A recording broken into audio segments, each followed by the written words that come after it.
이번 주도 잊지 않으시고 아프지 않으시고 건강하게 이 자리 가운데 나오신 우리 청년 2부, 우리 청년들 그리고 우리 집사님 다들 환영합니다. 항상 분위기가 좀 어둡고 무거운 분위기인 것 같아요. 그래서 찬양까지 그런 것 같아서 찬양까지 그런 것 같아서 좀 죄송한 마음, 또 무거운 마음도 있지만 박 목사님께서 찬양에 대해서 여쭤봤을 때 그런 대답을 해주셨어요. 울부짖었으면 좋겠다. 소리를 지르라는 것이 아니라 기쁨의 찬양을 해야 하는데 기쁨의 찬양을 할 수 없는 이 현실에 울부짖으며 기쁨의 찬양을 이를 악물고 가슴을 치며 했으면 좋겠다라는 말씀을 해주셨었어요. 그래서 상황이 어둡고 내 어떤 삶이 어렵더라도 그 삶을 바꾸실 수 있는 그 하나님, 그리고 그 힘든 시간 속에서도 나와 함께 하시고 나를 끌고 가시는 그 하나님을 함께 찬양하며 쉽지 않지만 함께 기뻐하며 나아갔으면 좋겠습니다.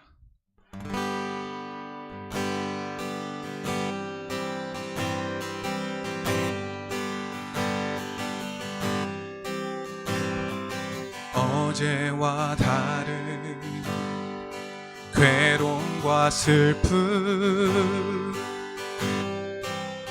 깊은 탄식에 기도할 수 없고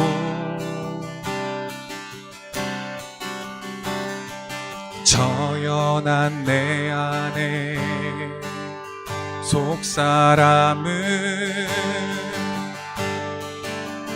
주를 보지만 말하지 못하네. 나를 악한 자로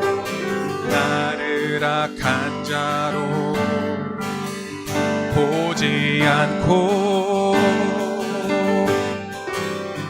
나의 원통함 그 맘을 아시니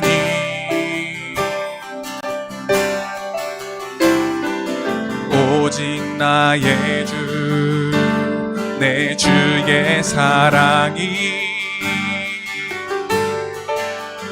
나의 속사람을 고쳐주시네. 주의 사랑이 목마름 채우고 주의 위로가 눈물을 닦으니 주님의 은혜가 필요한 이 땅에서 이곳에서 주와 함께 노래하리라.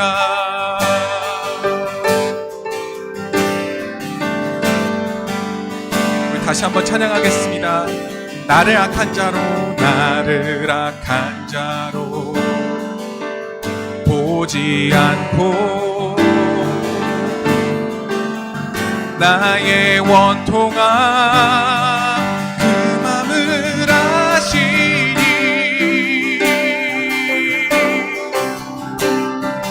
오직 나의 주, 내 주의 사랑이 나의 속사람을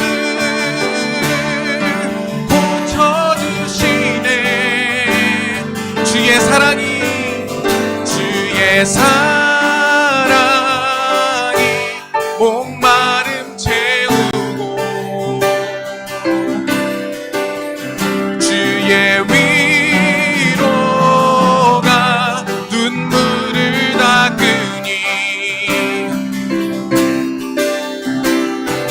주님의 은혜가 필요한 이 땅에서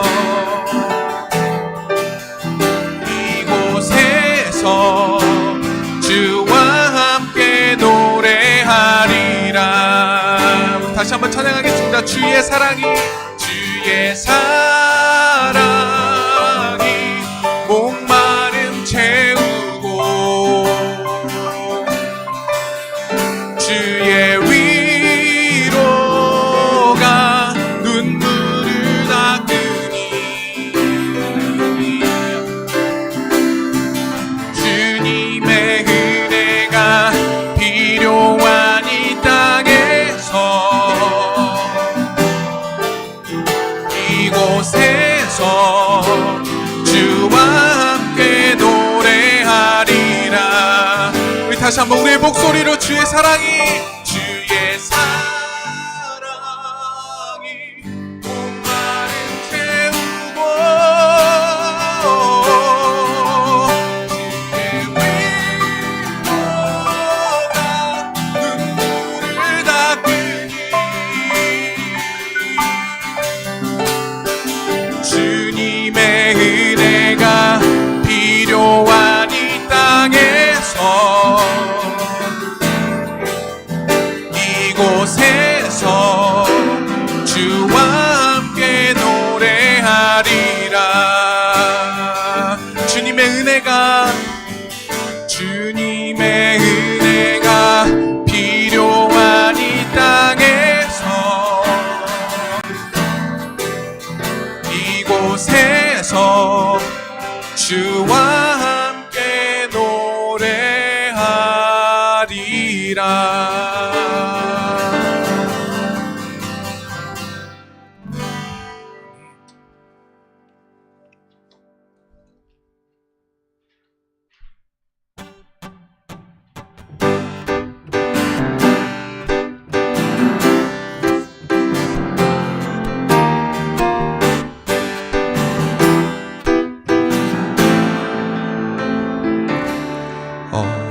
어두운 밤에 캄캄한 밤에 새벽을 찾아 떠난다. 종이 울리고 닭이 울어도 내 눈에는 오직 밤이었소. 우리가 처음 만난 그때는 차가운 새벽이었소. 주님 맘속에 사랑이 있음을 나는 느낄 수가 있었소. 오 주여 당신께 감사하리라. 실로암 내게 주심을 나에게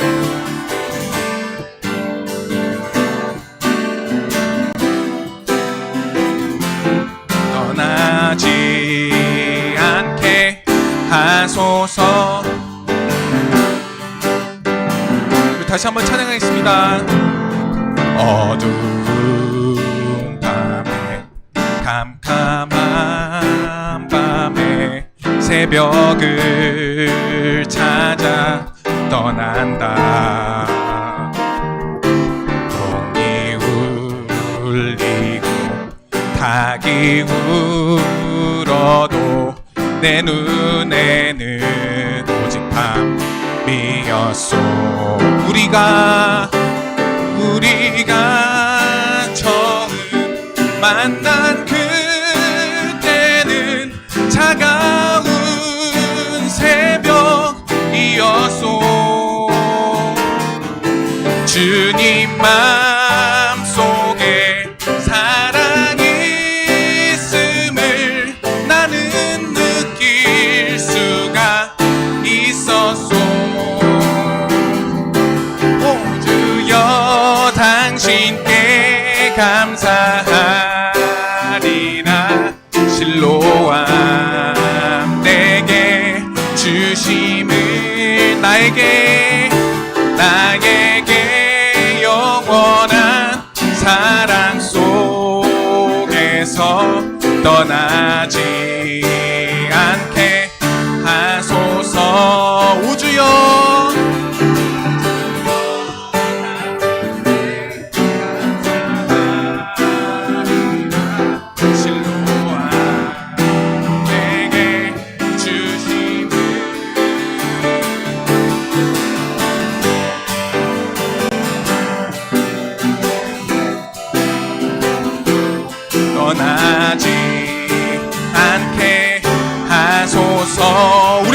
한번 해볼까요? 오주여 오주여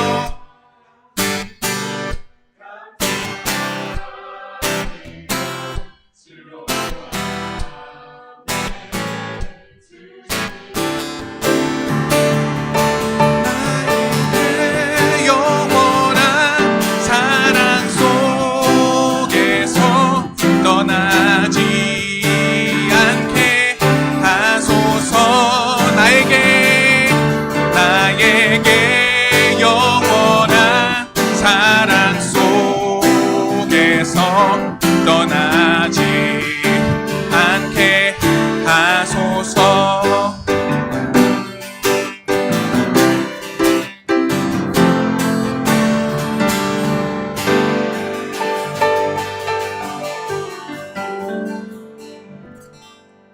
네, 사실 군대를 갔다 온 형제들이 많을 줄 알고 같이 찬양을 하려고 했는데 없는 것 같습니다. 알고 계시죠? 이게 군대에서 군인들이 정말 이렇게 음정 상관없이 소리 지르면서 하는 찬양, 그렇게만 생각하고 있었는데 가사를 다시 보게 되니까 참 좋더라고요. 그래서 어떤 군인들을 위한 것만 아니었고 이 어떤 어두운 시기, 새벽을 기다리는 시기에 같이 했으면 하는 찬양이었습니다. 우리 시간에 다시 찬양할 때 꺼지지 않는 그 하나님의 등불을 바라봤으면 좋겠습니다. 이 찬양을 제가 거진 한 3주, 4주째 하고 있는데 이 찬양은 사실 그 사사기의 마지막 사무엘이 준비되던 시기를 그 배경으로 쓰여진 찬양입니다. 그래서 성경의 말씀에 보면 그때 성전에 하나님의 등불이 꺼지지 않았더라라는 그 말씀, 거기서 온 찬양입니다. 어둡고 힘들고 이 코로나가 언제 끝날지 모르겠고 답답한 이 현실 속에서 우리의 상황과 우리의 마음과는 상관없이 하나님의 등불은 꺼지지 않고 하나님의 일하심은 멈추지 않는다는 것을 우리는 알고 있습니다. 그래서 세상은 절망하고 어려워하겠으나 우리는 이렇게 찬양하며 소망을 바라보며 하나님 앞에 나아갔으면 좋겠습니다. 함께 찬양하시겠습니다.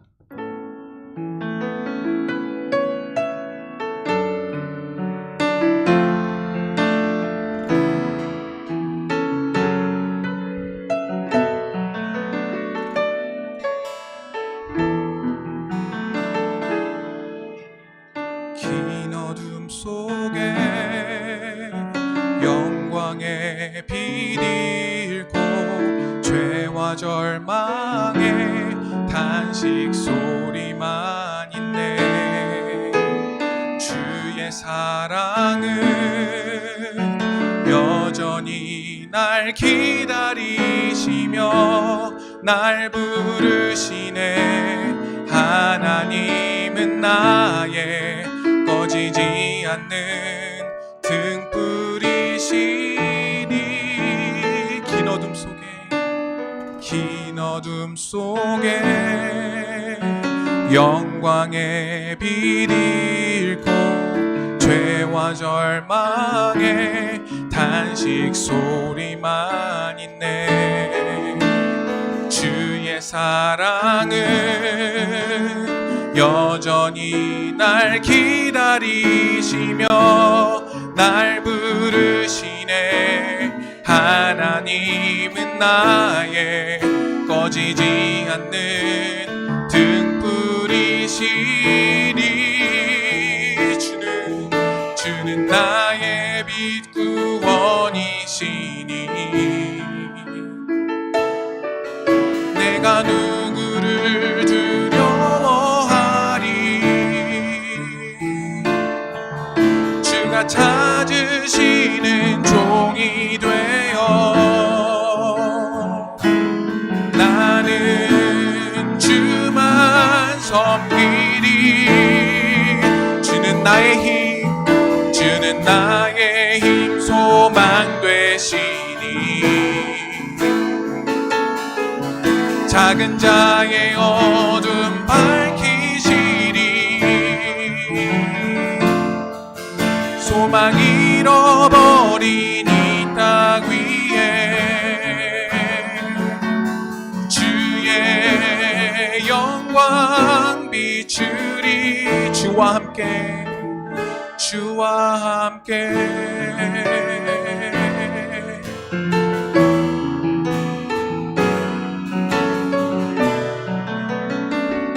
우리 다시 한번 찬양하시겠습니다. 긴 어둠 속에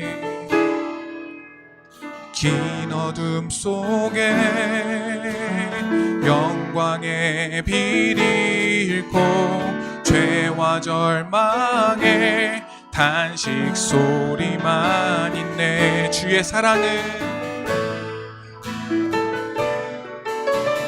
여전히 날 기다리시며 날 부르시네. 하나님은 나의 꺼지지 않는 등불이시리. 아멘. 나의 빛을 원하시니 내가 누구를 두려워하리. 주가 찾으시는 종이 되어 나는 주만 섬기리. 주는 나의 힘, 주는 나의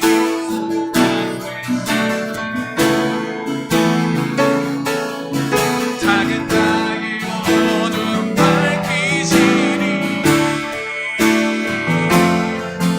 소망 잃어버린 이 땅 위에 주의 영광 비추리. 주는 나의 빛 구원이시니 내가 누구를 두려워하리. 주가 찾으시는 종이 되어 나는 주만 섬기리.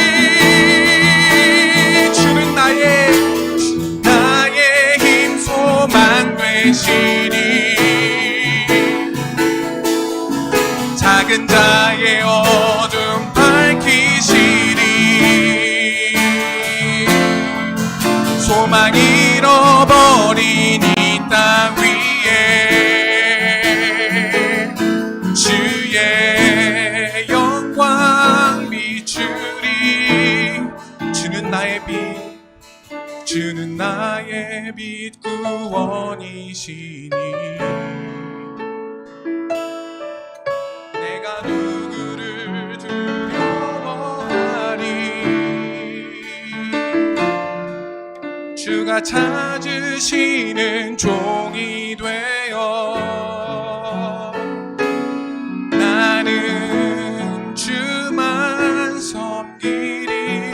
우리 목소리로 고백하겠습니다. 주는 나의 힘, 주는 나의 힘 소망 되시니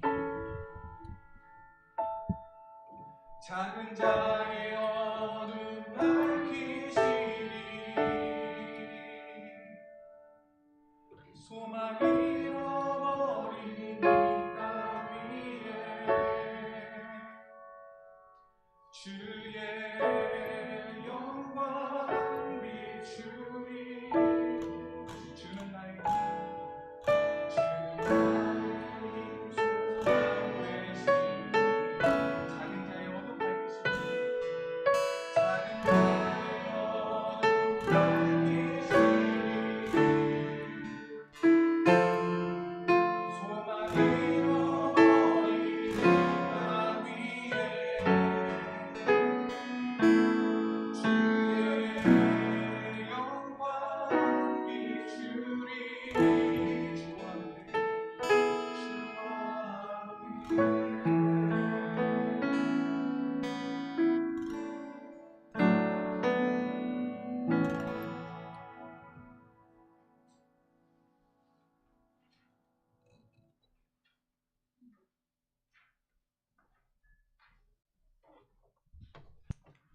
기도드리겠습니다. 사랑의 하나님 감사합니다. 오늘도 이 자리에 오프라인과 온라인으로 모여 당신을 예배하는 은혜를 경험하게 해주셔서 감사합니다. 부족하고 어려운 매일의 현실 앞에 우리는 넘어지고 외면하고 피하며 발버둥 칠 때가 많습니다. 그럼에도 당신의 신실하신 일하심으로 오늘 이 시간 이 자리에 있음을 인정하고 고백합니다. 주님께서 우리에게 계획하신 모든 일을 이루실 때까지 당신의 나라에 소망을 두고 살아가는 자답게 후회가 아닌 주어진 매일을 당신의 마음을 품고 멋지게 살기를 기도합니다. 그 과정에서 늘 동행해 주신다는 사실을 기억하며 서로를 응원하고 사랑하는 실력을 우리에게 허락해 주세요. 말씀을 시작하는 시간입니다. 말씀 전하시는 목사님의 입술을 주장하여 주시고 마치는 순간까지 함께 해주세요.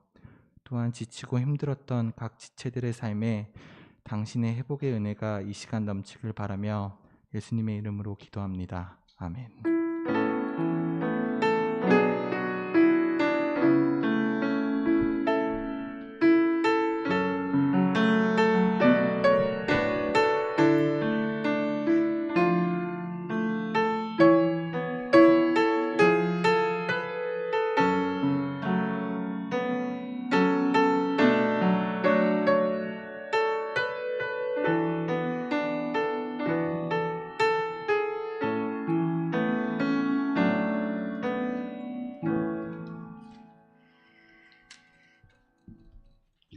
네, 반갑습니다. 우리 지난주에 이어서 시편 27편의 말씀을 보도록 하겠습니다.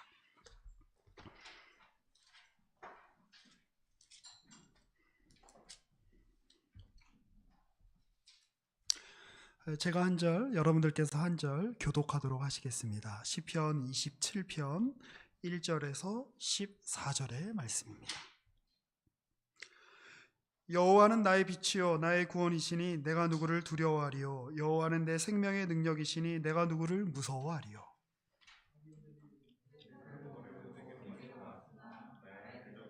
나의 원수들인 그들은 실족하여 넘어졌도다.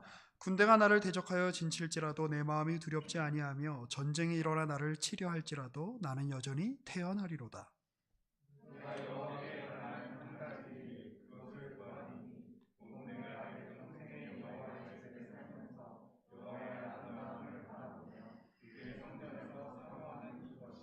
여호와께서 환난 날에 나를 그의 초막 속에 비밀히 지키시고 그의 장막 은밀한 곳에 나를 숨기시며 높은 바위 위에 두시리로다.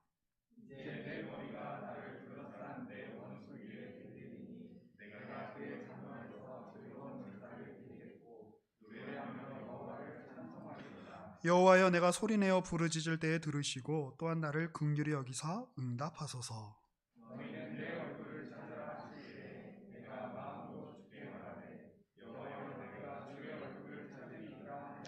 주의 얼굴을 내게서 숨기지 마시고 주의 종을 노하여 버리지 마소서. 주는 나의 도움이 되셨나이다. 나의 구원의 하나님이시여 나를 버리지 마시고 떠나지 마소서.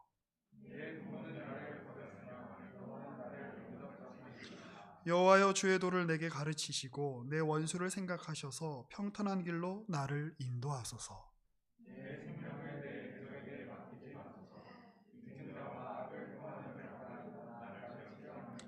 내가 산자들의 땅에서 여호와의 선하심을 보게 될 줄 확실히 믿었도다. 너는 여호와를 기다릴지어다. 강하고 담대하며 여호와를 기다릴지어다. 아멘. 기독교 신앙의 핵심은 하나님이 계신다는 것과 그가 우리를 사랑하신다는 것을 아는 것, 그리고 우리가 기꺼이 그분의 이름을 부를 수 있는 자격과 신분과 지위가 우리에게 주어졌다는 것, 그것을 인식하는 것입니다. 그 나머지는 사실은 다 그 부수적인 겁니다. 다 부차적인 겁니다. 우리 인생도 마찬가지죠. 여러분들이 태어났다는 사실 자체가 그걸로 사실은 많은 것들이 이미 결정되어서 여러분들에게 주어진 겁니다. 나머지는 어떻게 보면 부차적인 것에 불과합니다. 우리의 존재는 우리 스스로를 우리가 깊이 살피면 살필수록 사실 그리 선한 것이 없습니다. 인간의 지적인 능력이 전체적으로 증가하고 문화적인 수준이 올라가고 어떤 개인이 지나친 노동이나 어떤 죽음과 전쟁의 위협으로부터 벗어나면 벗어날수록 인간이 그 스스로 자기 안에서 자족하거나 행복감을 찾기보다는 자기의 내면으로 침잠하면 침잠할수록 살 이유보다는 죽을 이유를 찾는 길이 훨씬 더 이렇게 넓은 길이고 훨씬 더 보편적인 것처럼 보이는 것이 사실 인간의 현실입니다. 제가 전에도 이제 한번 말씀드렸습니다만 우리가 어떤 비배율로 그리고 우리가 초점을 어디에 맞추고 우리의 현실과 우리의 세계를 조망할 것인가가 굉장히 중요합니다.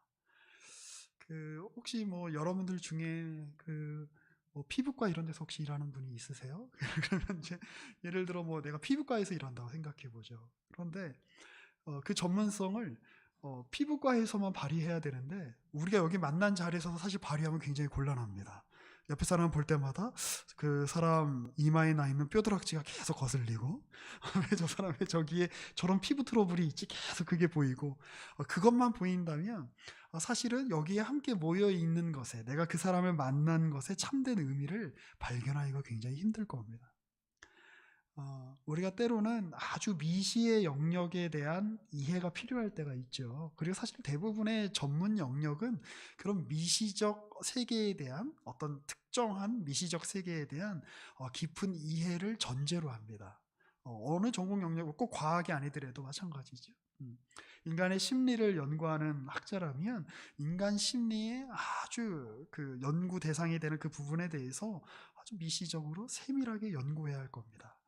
그런데 그것을 일상 세계 속에서 생활 세계 속에서조차 그걸 계속해서 그 태도를 견지한다면 아마 일상적인 삶이 어려울 겁니다. 그래서 가끔 보면 세계적인 업적을 인류의 공통의 유산이라고 할 만한 업적을 남긴 학자들 중에 개인사라든지 가정사가 불행했던 그런 사람들도 있죠. 예술가들도 마찬가지고.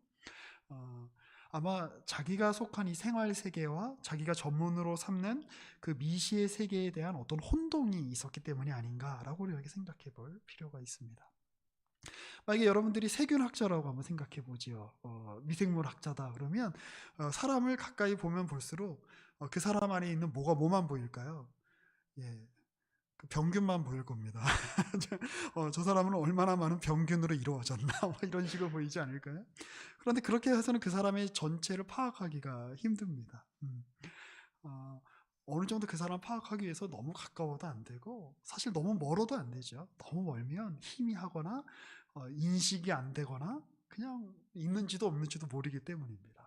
우리가 한 대상을 잘 파악하기 위해선 적절한 거리가 필요하고 그것은 뭐 연애할 때도 마찬가지고 우리가 함께 우정을 나눌 때도 마찬가지고 가정 생활을 할 때도 굉장히 필요한 어떻게 보면 그 기준이다라고 그렇게 생각이 됩니다.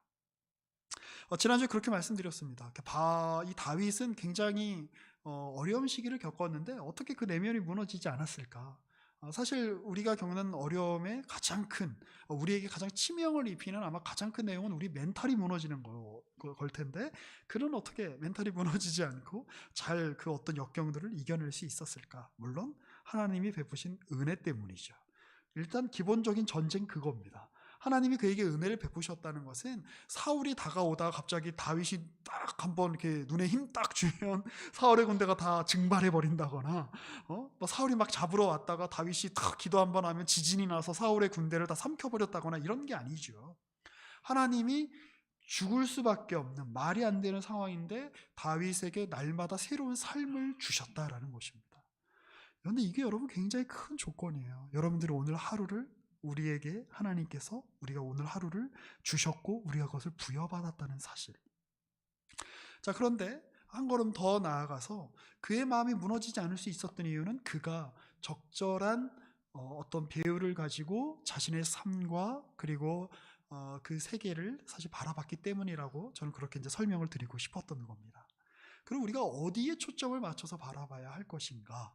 우리가 어디에 우리가 어떤 우리가 배율로 우리의 세계와 나 자신과 내 자신에게서 일어나는 일들을 해석해야 할 것인가라고 하는 문제를 계속해서 좀 다뤄드리고 싶은 겁니다. 자, 우리 오늘은 지난주에 이어서 우리 시편 27편 말씀을 읽고 있는데 우리가 방금 읽었던 개역개정 버전 외에 또 다른 번역으로 조금 읽어봤으면 좋겠습니다. 저기 우리 멘토님 좀 나눠주세요. 주말에 그거 시험지 나눠 입시 감독하느라고. 예. 굉장히 아주 숙련된 느낌으로 나눠주고 계시는군요.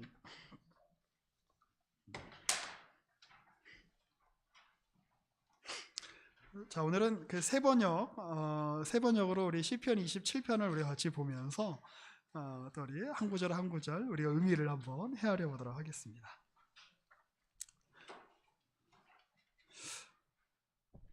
자, 우리 1절부터 우리 3절까지 우리 천천히 모질라나요? 제가 믿음이 모질랐군요. 네, 또 같이 보실 수 있는 분들은 같이 좀 봐주시고. 예. 제가 알기로 두 분은 자매시잖아요. 좀 같이 좀 가까이 계셔도 괜찮은 거죠? 제가 알기로 두 분은 같이 사시죠? 근데 왜 여기서 이렇게 떨어져 앉아 있나요? 혹시 예배 전에 좀 싸운 건 아니죠? 언니가 이렇게 힘들게 하거나 그러면 언제든지 전화 주세요. 네. 자, 1절에서 3절 우리 같이 한번 천천히 우리 한 목소리로 읽어보겠습니다. 시작. 주님이 나의 빛 나의 구원이신데 내가 누구를 두려워하랴. 주님이 내 생명의 피난처이신데 내가 누구를 무서워하랴. 나의 대적자들 나의 원수들 저 악한 자들이 나를 잡아먹으려고 다가왔다가 비틀거리며 넘어졌구나. 군대가 나를 치려고 애워싸도 나는 무섭지 않네. 용사들이 나를 공격하려고 일어날지라도 나는 하나님만 의지하려네. 사실 여러분, 우리에게 필요한 것이 이런 삶의 어떤 도전 앞에서 이렇게 보여줄 수 있는 어떤 제가 좀 적합한 단어가 생각이 안 나는데요. 패기라는 말밖에는 생각이 안 납니다. 어떤 군인의 패기, 어떤 뭐 군대주의나 어떤 그 군사 문화를 말씀드리는 게 아니라 올 테면 와봐라 라고 하는 어떤 이런 패기는 사실은 우리 안에서 생성되지 않으면 누가 외부에서 주입시켜 줄 수 있는 것이 아니죠. 그렇지 않습니까? 이렇게 앞에 두려워하고 있는 사람한테 용기를 가져, 힘을 내, 아무리 옆에서 이야기해봐야 사실은 그 힘과 용기를 갖기가 어렵죠. 그런데 굉장히 부럽죠. 다윗은 어떻게? 그가 힘든 시기를 견뎠다는 걸 우리가 다 알고 있는데 우리가 겪은 현실보다 훨씬 어떻게 보면 무자비한 현실이었을 겁니다. 그런데 그는 어떻게 이런 용기와 패기를 가질 수 있었을까요? 자, 여기에도 어떤 그 일에 어떤 근거가 나옵니다. 그가 하나님을 의지하려고 하기 때문에 그게 가능했다라고 하는 것인데 이것을 너무 우리가 어떤 기독교적인 종교적인 어떤 수식어, 종교적인 관용어로 쉽게 해결하고 넘어가면 안 됩니다. 그래, 하나님을 의지하면 우리가 세상에 맞서서 싸울 수 있지, 이길 수 있지, 그러니까 너도 용기를 가져, 이런 식의 어떤 일차원적인 이야기를 드리고 싶지 않습니다. 결론적으로는 그 얘기가 맞습니다. 자, 그런데 그 과정을 우리 조금 더 세밀하게 살펴보죠. 4절에서부터 우리 6절의 말씀 또 같이 한번 보겠습니다. 4절에서 6절 시작. 주님, 나에게는 단 하나의 소원이 있습니다. 나는 오직 그 하나만 구하겠습니다. 그것은 한평생 주님의 집에 살면서 주님의 자비로우신 모습을 보는 것과 성전에서 주님과 의논하면서 살아가는 것입니다. 재난의 날이 오면 주님의 초막 속에 나를 숨겨주시고 주님의 장막 은밀한 곳에 나를 감추시며 반석 위에 나를 올려서 높여주실 것이니 그때 나는 나를 애워싼 저 원수들을 내려다보면서 머리를 높이 치켜들겠다. 주님의 장막에서 환성을 올리며 제물을 바치고 노래하며 주님을 찬양하겠다. 사실 1절에서부터 3절과 4절에서부터 6절은 서로 이렇게 어울리는 구절은 아닙니다. 왜냐하면 1절에서부터 3절의 정황을 살펴보면 군대가 나를 에워싸고 내가 위협 속에 있고 하나님, 나는 그러나 주님만 의지하겠습니다.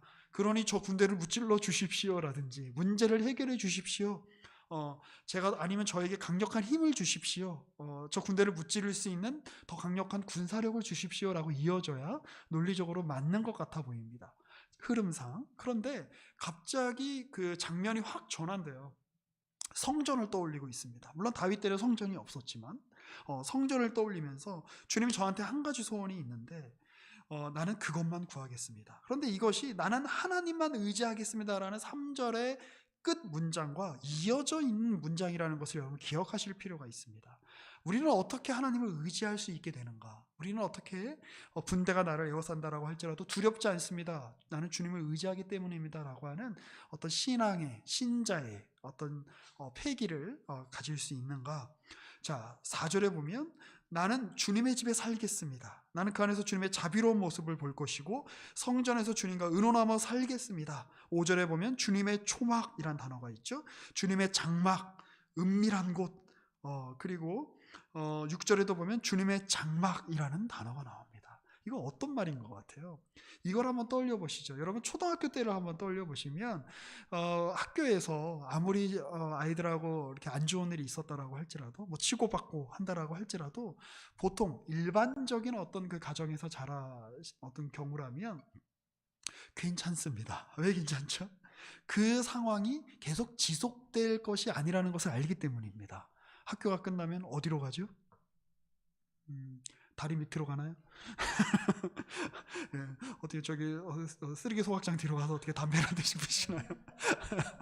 예, 학교가 끝나면 집에 갑니다. 집에 가면 누가 있는 것이죠? 부모가 있는 것이죠. 어머니가 있고 아버지가 있고 그리고 어머니가 와서 뭐라 그러죠? 밥 먹어라. 밥 먹고 그리고 잘 수 있는 편안한 환경이 있고 만약에 우리가 고아라면 그렇죠? 만약에 고아예요. 그래서 낮에 하루 종일 같이 있어야 되는 거야. 나랑 안 좋은 사람들하고.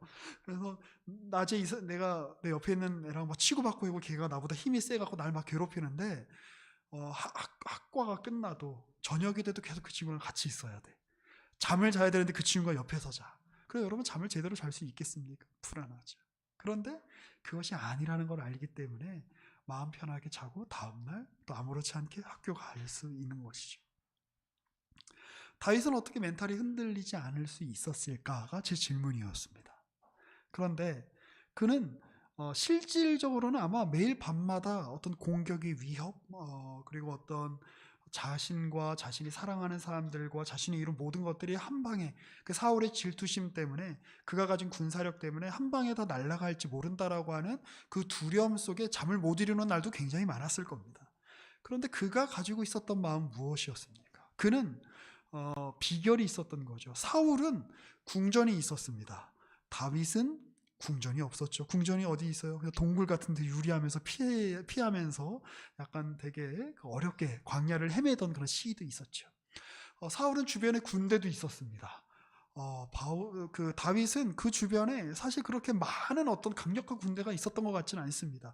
유능한 장수들이 있었지만 숫자상으로 이렇게 비교해 놓고 보면 뭐 비교가 안 되는 그런 뭐 게릴라전이나 할 수 있는 그런 정도였겠죠.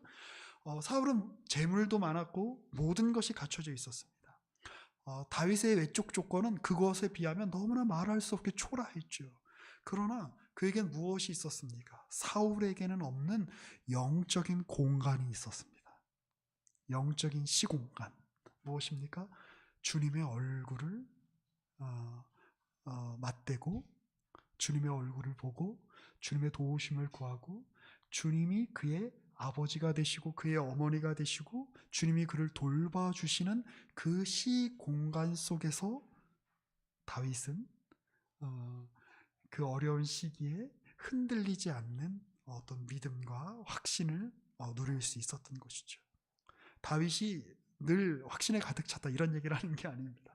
하나님이 그에게 어떻게 그를 붙잡으시고 그를 어떻게 주장하셔서 하나님의 은혜를 그의 삶 속에 구체화시켰는가를 조금 자세히 설명시켜 드리고 싶은 겁니다. 여러분 우리는 망하지 않습니다. 우리가 두려운 이유가 뭐냐면 우리 세상에서 어떤 일어나는 일들을 보며 떨리는 이유가 뭐냐면 그것이 아무리 작은 일이라고 할지라도 그것에서 어떤 죽음의 향기가 묻어나면 어떤 죽음의 냄새를 조금이라도 풍기면 우린 거기에 굉장한 두려움을 느끼죠. 그래서 사실 우리가 직장에 우리가 자리를 못 잡음으로 말미암아 갖게 되는 두려움은 궁극적으로는 죽음에 대한 두려움입니다. 우리 건강에 대한 두려움도 사실 궁극적으로는 죽음에 대한 두려움이죠. 내가 사랑하는 이들에 대한 어떤 근심과 걱정이 두려움으로, 인생의 어떤 두려움으로 전환되는 이유는 그것 또한 죽음에 대한 두려움이 그 근저에 깔려 있기 때문에 그렇습니다. 근데 우리가 명심해야 하는 것이 있습니다. 우리는 어차피 다 죽습니다.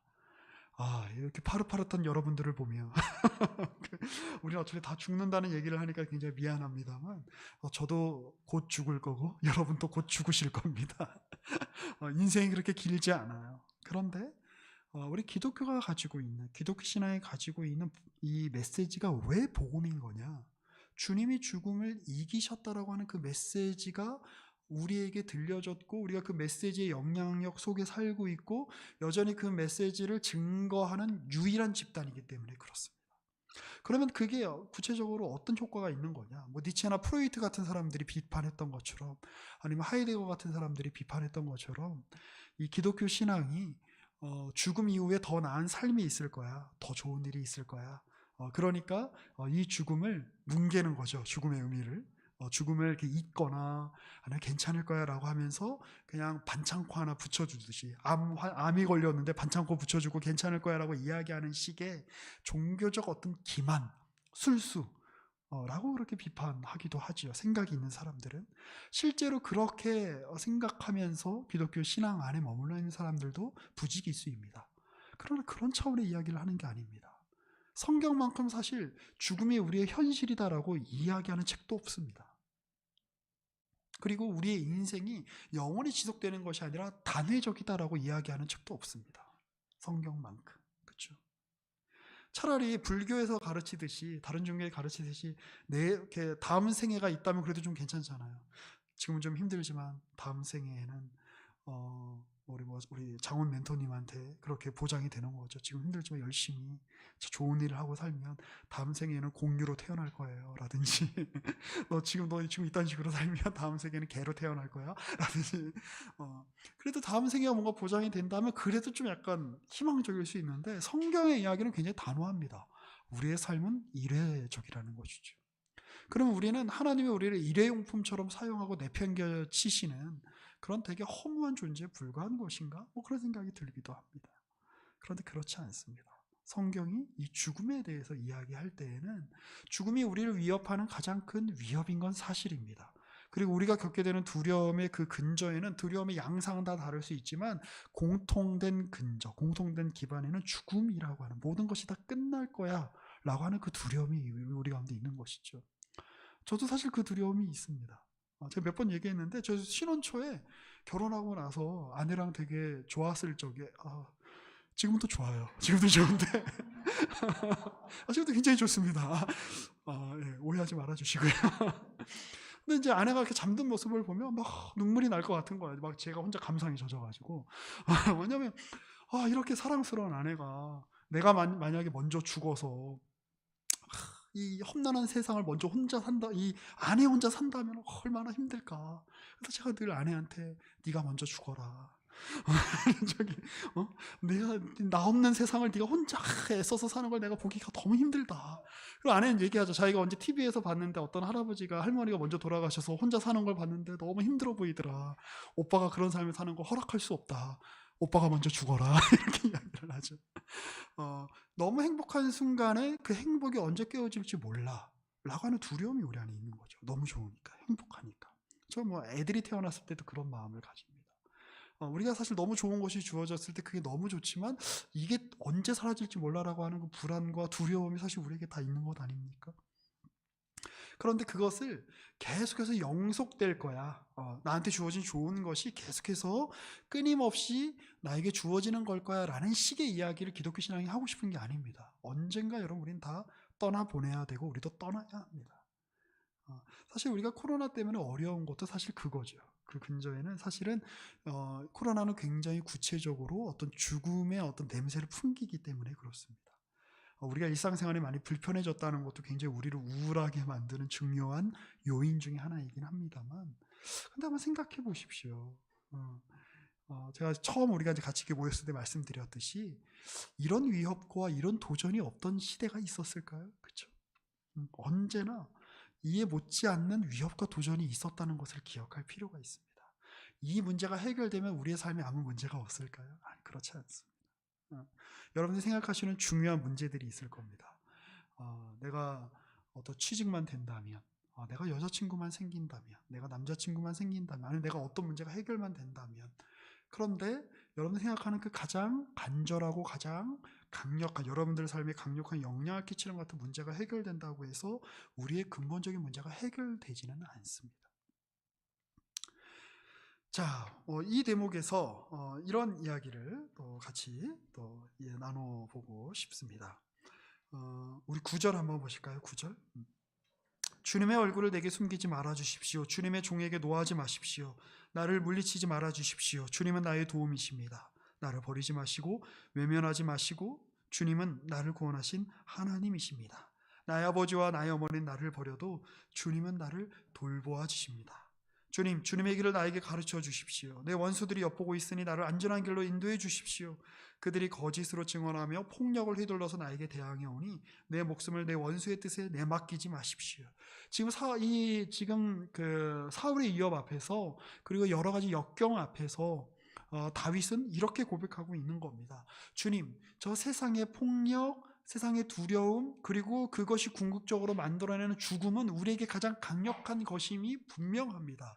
그런데 나는 그거보다 더 큰 세력을 압니다. 더 큰 힘을 압니다. 더 큰 힘의 원천이 어디에서 나오는지 압니다. 그것은 바로 주님, 당신입니다. 이렇게 고백하는 것이죠. 우리 인생의 문제가 사망에 달려있는 것이 아니라 그 사망조차도 끝내버리신, 그 사망보다도 훨씬 범위가 크신 하나님의 손에 달려있는 것입니다 라고 지금 다윗은 고백하고 있는 것이죠. 그래서 가장 중요한 문제는 내 눈앞에 오는 적을 내가 어떻게 물리칠 것인가. 물론 현실적으로는 1차적으로는 가장 시급하게 해결할 문제이지만 그게 가장 중요한 문제가 아니라는 것이에요.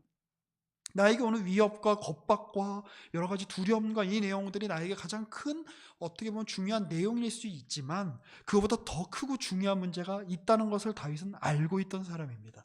그 크고 중요한 문제는 무엇입니까? 내 인생의 문제는, 내 인생은 하나님과 어떤 관계에 있냐에 판가름 난다라고 하는 것이지. 그것이 가장 중요한 것입니다. 이 대목에서 약간 좀 인용문을 좀 읽어드리고 싶습니다. 그 로안 윌리엄스의 삶을 선택하라라고 하는 설교 모음집에 이런 이야기가 있습니다. 죽음을 부정하고 삶을 끝없이 이어가려는 갈망은 기이한 현상들을 낳습니다. 어떤 사람은 영적 현상을 입증하기 위해 강박적으로 매달립니다. 어떤 사람은 자기 몸을 극저온 냉동고에 집어넣은 뒤 소생하기를 바랍니다. 요즘 그런 사람들이 좀 많다 그래요. 냉동고에. 어떤 사람은 특정 식단과 생활 방식을 제시하며 그것이 노화를 늦춘다고 말합니다. 이러한 현상들을 보면 노화와 한계, 죽음에 대해 괴상하고 해로운 태도를 보이는 모습이 특정 종교의 문제가 아님을 알 수 있습니다. 오늘날 문화 중 꽤 많은 흐름이 우리가 한계를 갖고 있다는 사실, 시간이 멈추지 않고 흐른다는 사실에 억울함을 표시합니다. 이러한 문화적 흐름의 영향 아래 많은 이가 우리가 할 수 없는 일에 분노를 표하며 우리가 늙는다는 사실을 두려워하고 심지어는 혐오하기까지 합니다. 실제 우리 문화는 그렇죠. 죽음이 우리에게서 먼 것인 것처럼 자꾸 죽음을 감추려고 합니다. 늙어감을 감추려고 합니다. 그래서 늙음보다는 젊음이 훨씬 더 가치 있는 어떤 내용이라고 세상은 이야기합니다. 그게 세상 문화의 어떤 근저에 깔려 있죠. 어떻게든 늙음을, 죽음을 감추려고 하는 것이죠. 그런데 바울이, 성경이 의도한 것은 인간의 한계를 받아들이지 않거나 죽음을 바라지 않는 인간의 모습을 변호하는 것이 아닙니다. 오히려 그는 모든 방법을 동원해 하나님의 사랑을 온전히 받으려면, 서로가 서로를 온전히 사랑하려면 우리의 자기 보호 본능을 죽여야 한다고 말합니다. 조금 더 읽어보겠습니다. 우리가 먼저 명심해야 할 것은 바울은 우리가 영원히 살 거라고 말하지 않았다는 겁니다. 무수한 기독교 사상가가 수도 없이 이를 말했지만 우리는 이 점을 계속 놓칩니다. 오히려 성경은 우리가 죽을 것이며 예수께서 다시 살아나셨듯이 우리도 다시 살 것이라고 말하는데 이는 심령주의나 냉동학과는 아무런 관련이 없습니다. 이른바 생존에 관한 이야기도 아닙니다. 여기서 우리는 죽음이라는 현실을 제대로 받아들이는 법을 배워야 합니다. 우리는 우리 안에서 우리를 올가매는 것, 편협한 사리사욕에서 벗어나지 못하게 하는 모든 것을 죽여야 합니다. 진실로 성경이 우리에게 가르치는 것은 죽기를 거부하는 마음, 우리의 한계를 두려워하며 이를 부정하는 태도가 우리의 이기적인 습관, 자신을 마비시키는 죄된 습관의 뿌리라는 것이었습니다. 그래서 성경은 죽기를 거부하는 마음을 죽여야 한다고 강조합니다. 해로운 환경은 우리로 하여금 우리 자신을 탓하게 하고 보상해줄 대상을 찾게 하며 시간과 변화로 인해 아무런 흠집도 나지 않기를 바라는 우리의 환상을 붙잡도록 이를 유지하는 데 안간힘을 쓰도록 부추깁니다. 사회 또한 개인처럼 이러한 질병의 희생자가 될 수 있습니다. 우리는 너무나 자주 우리와 다른 사람이나 문화를 맞닥뜨렸을 때에 공황에 빠지거나 적의를 드러내고 우리 자신이 만들어내는 문제를 그들 탓, 다른 문화의 탓으로 돌립니다.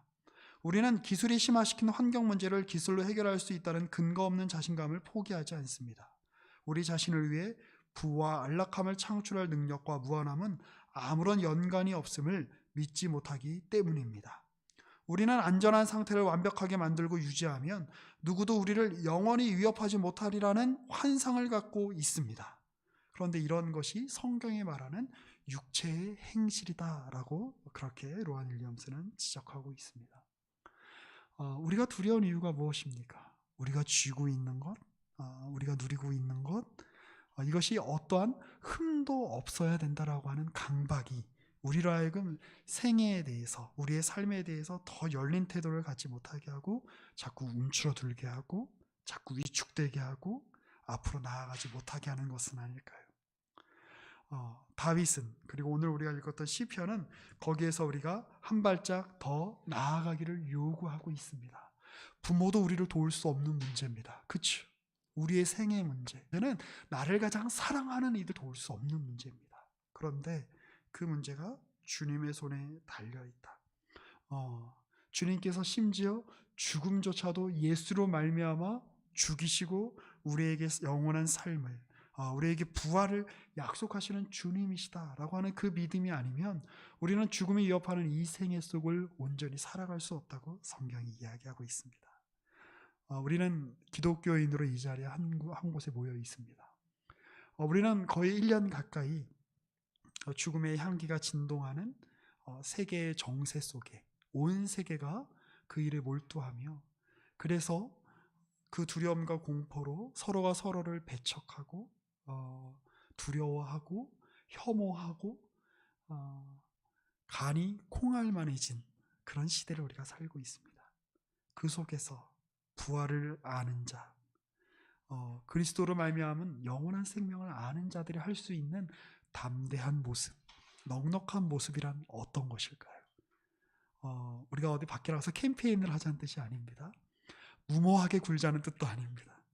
부활을 아는 자로, 부활의 소망이 있는 자로 지금 우리의 자리에서 할 수 있는 넉넉한 모습을 구체적으로 어떻게 보여줄 수 있을까요? 좋죠. 그 한솔이 형제 보면 그 갈 길이 다 막힌 거 아니에요, 그렇죠? 코로나 때문에. 개인적인 상황을 아시는 분들은 다 아시겠지만, 예, 어디 미국도 못 가고 지금 어디 갈 길이 다 막혔는데 여기서 실로암을 부르는 저 패기, 어두운 밤에 캄캄한 밤에 오주여 당신께 우리만이 할 수 있는 패기고 용기입니다. 무모함이 아닙니다. 그래서 세상은 원래 어둡죠. 세상은 원래 캄캄하죠. 거기서 빛을 나는 자, 하나님의 등불을 먼저 본 자, 하나님의 집에 거하는 자로서의 넉넉한 모습을 여러분 우리가 어떻게 보여줄 수 있을까요? 오늘 성경이 여러분들에게 도전하고 있습니다. 그 도전 앞에 여러분들 각자의 실력만큼 응답하시면서 넉넉하게 살아내시는 또 오늘의 말씀이 되시기를 주님의 이름으로 권면하고 축복합니다. 기도하겠습니다. 하나님 감사합니다. 다윗이 고백했듯이 주님, 우리 안에 주님과 함께 거하는 일에 복됨과 기쁨과 즐거움을 아는 그런 은혜가 우리의 삶에 넘치게 하여 주시옵소서. 환난의 날에, 재난의 날에 이 온 세상이 끝날 것 같은 그런 두려움으로 그런 근심과 걱정의 먹구름이 우리의 삶을, 우리의 내면을 가득 에워싼다라고 할지라도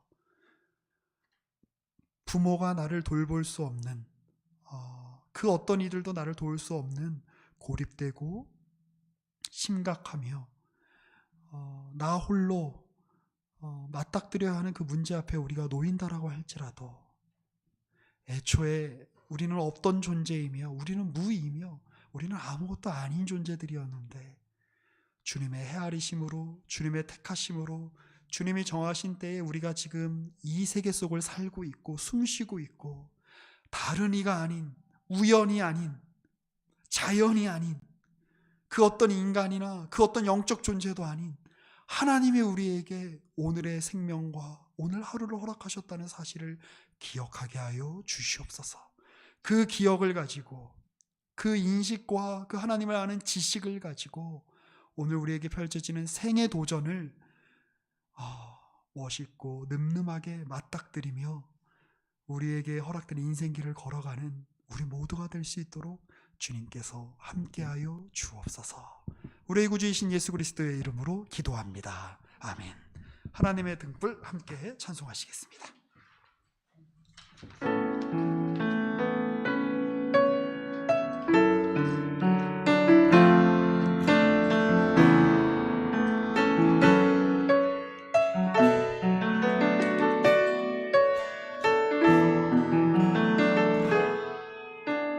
긴 어둠 속에 영광의 빛 잃고 죄와 절망의 탄식 소리만 있네.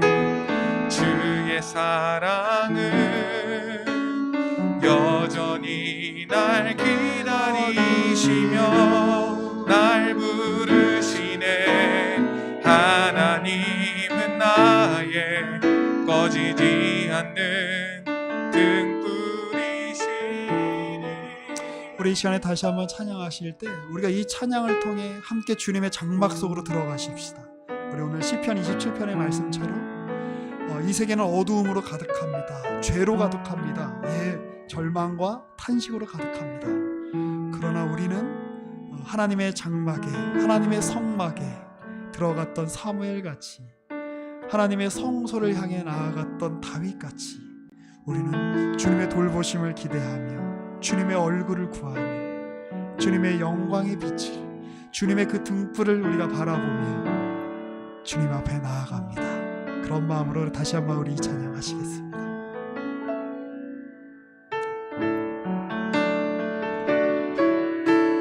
긴 어둠 속에 영광의 빛 잃고 죄와 절망의 탄식 소리만 있네. 주의 사랑은 여전히 날 기다리시며 날 부르시네. 하나님은 나의 꺼지지 않는 등불이시니. 주는 나의 빛, 주는 나의 빛 구원이시니. 내가 누구를 두려워하리.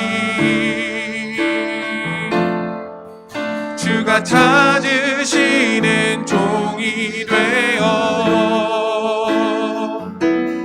나는 주만 섬기리. 주는 나의 힘 소망 되시니. 작은 자의 어둠 밝히시니. 소망 잃어버린 이 땅 위에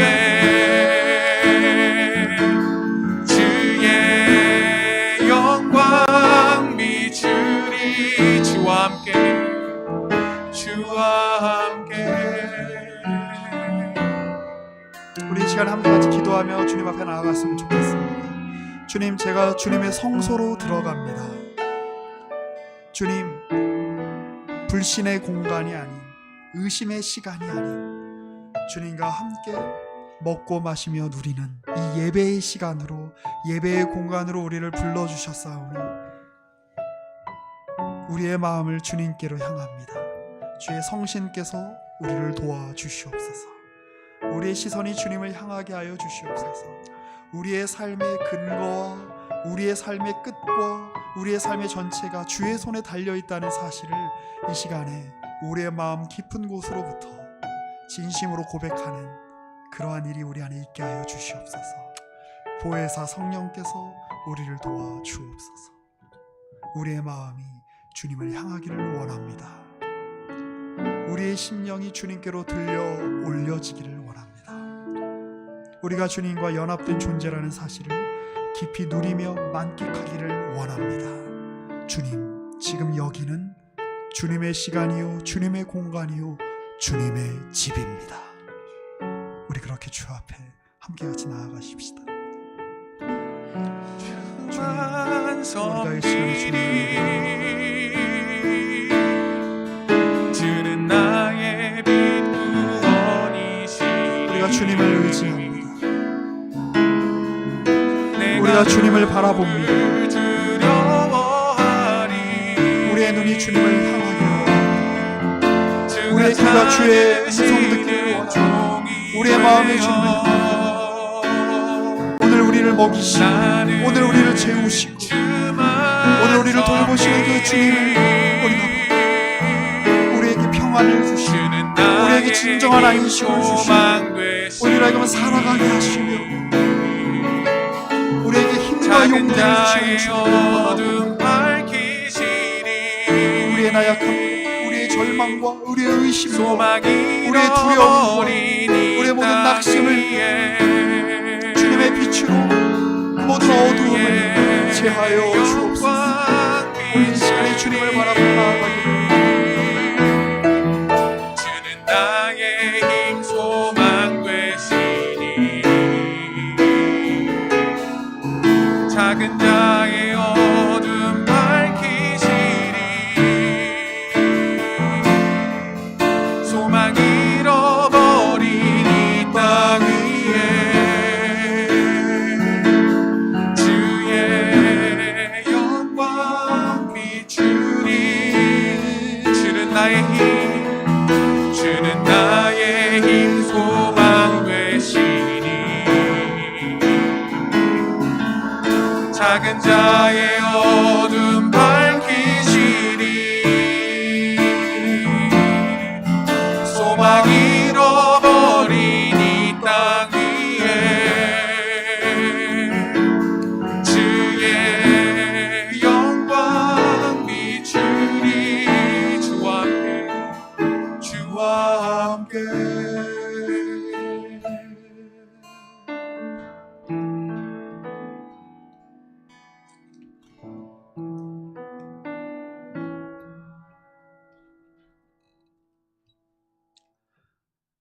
여호와는 내게 복을 주시고 너를 지키시기를 원하며 여호와는 그의 얼굴을 내게 베푸사 은혜 베푸시기를 원하며 여호와는 그 얼굴을 내게로 향하여 드사 평강 주시기를 원하노라.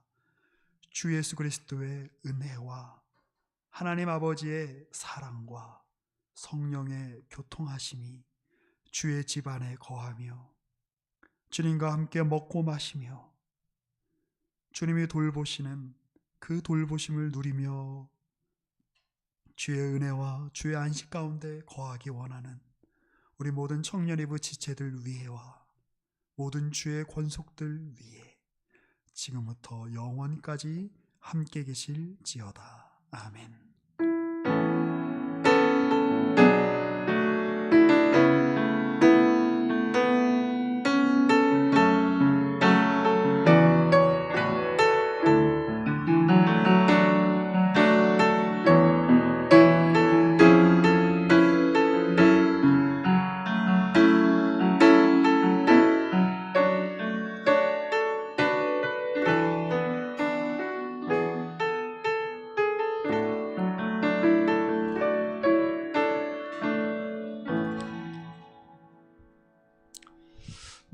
그 광고하시기 전에 그 이렇게 또 한 가지 좀 드릴 말씀 좀 있습니다.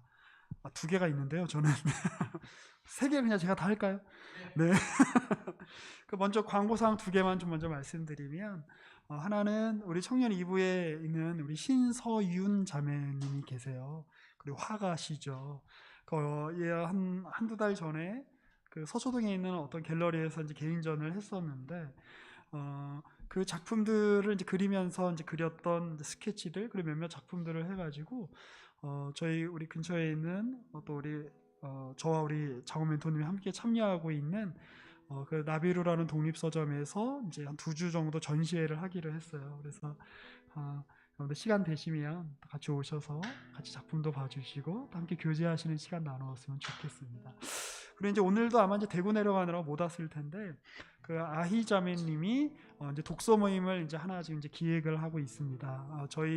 제가 이제 그 추천해드렸던 추천 도서 중에 하나 아마 하나님의 뜻을 하지 않을까 싶은데요.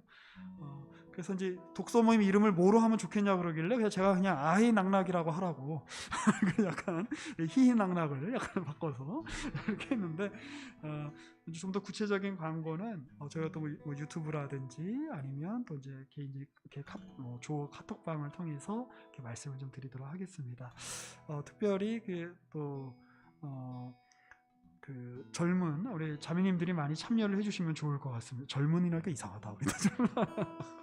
자, 그리고 이제 오늘부터 저희가 좀 단계가 조금 이제 그 코로나 그 대응 단계가 좀 이렇게 낮춰져서 조금 이렇게 저희들은 좀 이렇게 단계별로 조금씩 더 이제 좀 교제의 범위를 좀 넓혀갔으면 좋겠습니다. 그래서 우리가 맨날 늘 예배만 드리고 이렇게 좀 헤어져서 좀 아쉬운 감이 없잖아 있었는데 혹시 오늘은 이제 조장님이 오신 조도 있고 안 오신 조도 있을 거예요. 근데 뭐 꼭 그 조별로 좀 모이시면 더 좋을 것 같고요. 아니시더라도 좀 이렇게 친한 분들하고 이렇게 뭐 한 서너 분, 이렇게 한 서너 분, 우리 부장집사님하고 또 우리 사모님, 우리 원사님께서 또 오늘도 또 이렇게 저렇게 빵을 구워 오셨는데 함께 같이 좀 이렇게 나누시면서 이렇게 좀 바로 가지 마시고 조금 이렇게 오늘 들은 말씀에 대해서도 같이 좀 얘기 나눠주시고 하면 좋을 것 같습니다. 다음 주에는 그 좀 이렇게 특별히 우리 그 심재원 형제님이 그 보이차의 교주로 이렇게 섬기시는 분이 있는데 청년 3부에 그분이 오셔서 아마 또 보이차를 직접 내려주시지 않을까 싶어요. 그래서 네, 이렇게 내가 이렇게 광고까지 했다고 좀 전해주세요. 다음 주 꼭 와야 된다고. 그래서 우리가 조금 이제 교제의 범위를 이렇게 좀 이렇게 확장을 좀 했으면 좋겠습니다. 네, 그리고 오늘 만나서 반가웠고요. 또 우리 다음 주에 보도록 하겠습니다. 반갑습니다.